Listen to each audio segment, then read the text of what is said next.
Question. Okay, I had a question for Lisa. If you went down so deep, was there something with the water pressure? Did it give you, like, any hearing loss or anything? Well, I didn't have a tank on.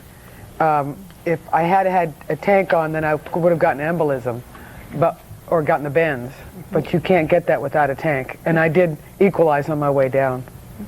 This is for Joe. I've always had a fear about dying underneath the water. When you were underneath the water, what was going through your mind? Back to training.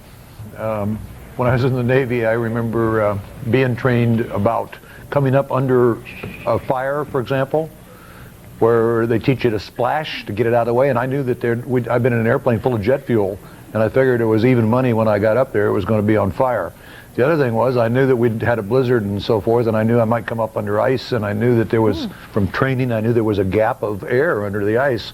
So what I was really trying to do is to make sure as I came out of the airplane that I didn't lose track of the direction, because I figured the airplane had to make a hole or we wouldn't have got to the bottom. So I was thinking things like that. That's so smart. You know, the other thing that you pointed out was that you had gotten into a crash position, and you think that's what saved your life. Is that why you think others might not have survived? You know, the guy asked a question over here earlier about people, and what I was quite conscious of doing, and I told Nikki, I said, look, we're in deep shit, and we just got to get our Honey, we've all been there. We knew what you meant on that one, believe me.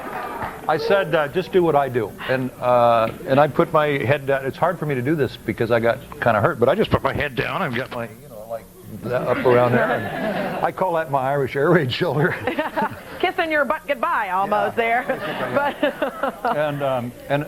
And waited it out, and then that worked till we hit the bridge, but then that knocked me up. And then when I regained consciousness, there was water in my nose, and I was up. But what I know is that when I was putting my head down, there were people around me doing this sort of thing, stiff-armed, and none of those people survived that crash. And I knew I was supposed to put my head down there. I mean, and pay attention when they give you the lessons, That's right. So many times we're sitting on that plane and the poor stewardesses are trying to get us to listen, and we're reading magazines and petting the baby and doing everything else but listening to safety tips. Your question? Yeah, I have a question for Lisa. Did it leave any scars on you? The whale bite? A couple. Wow. Yeah. Excuse me, Lisa, you think you did anything to provoke the whale to attack you? I'm sorry? You think you did anything to aggravate the whale to attack you? It wasn't an attack. He was just playing. He can't help he's that big, right? quickly. Hi, have you, any of you, since you've been fortunate, been able to survive, has anybody been able to educate other people besides ourselves on this, on your survival tactics? Mike? I teach an elementary meteorology course. I'm a degreed meteorologist and helicopter pilot for TV station in Denver. I go around, spend a lot of time with kids and teaching science courses. I do lectures for police departments, from local police departments to federal agencies.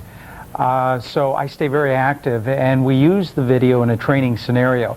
What the video did not show was the police officer being run down and killed. It did not show the suspect getting ready to shoot at me. So a lot of that emotional and that frustration was left out, and I was remiss in outlining that. So it carries a lot of weight in the training aspect, and I get out and discuss the situation to a lot of police officers around the country. And we'll be right back in a minute.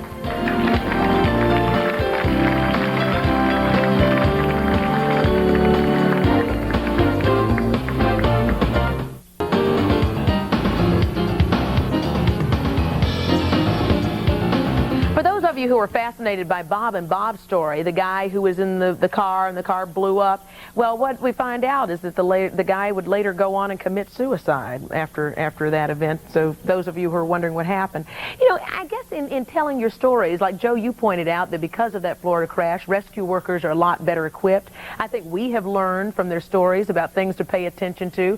So a story can teach you something about survival, but you guys have taught us an awful lot today about courage. And we're so happy to be sitting here looking at you and touching you. So thanks so much for sharing your stories with us. We'll see you next time on Rolonda, everybody. Thanks for being with us today. Thanks.